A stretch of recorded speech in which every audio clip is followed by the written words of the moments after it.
Cairo. Well, let's go now to our special series on Malawi. In this installment, we are focusing on agriculture. The country's been struggling with an armyworm outbreak. Authorities say the pest decimated half of Malawi's maize harvest last year. Several districts are still affected, but stakeholders have been tackling the crisis with some degree of success. CGTN Susan Mungeli has that story.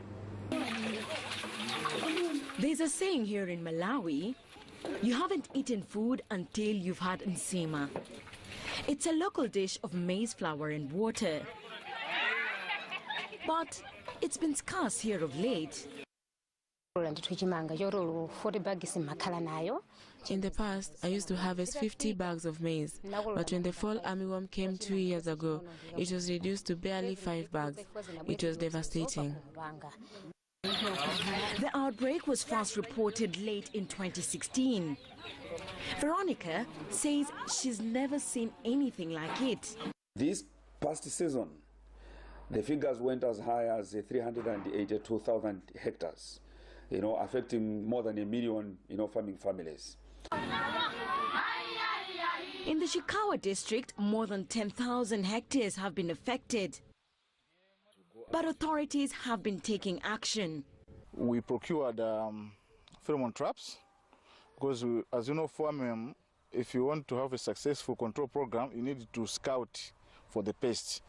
Because the early detection of the pests is important, because at that time the pest is in the early insect stages.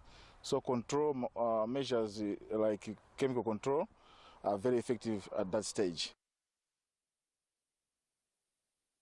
Authorities have been distributing pesticides to the farmers to try and contain the fall armyworm.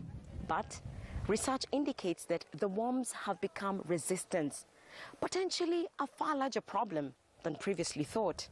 We had a delegation from Brazil who came to Malawi to share their experiences in dealing with in control of fall armyworm. And they actually recommended that we go into biological control. And this can only happen if we reduce the amount, the pesticide use in the fields, because sometimes these pesticides, some of the pesticides are very harmful. Farmers also have remedies of their own. Here, pouring a sugar solution on the crop. Getting everyone together to raise awareness about armyworm is also important. Malawi still lacks foolproof methods to combat armyworm. But farmers are optimistic that they will find a solution. They've even got a song for when the pest is eradicated. Susan Mungeli, CGTN in Chikwawa, Malawi.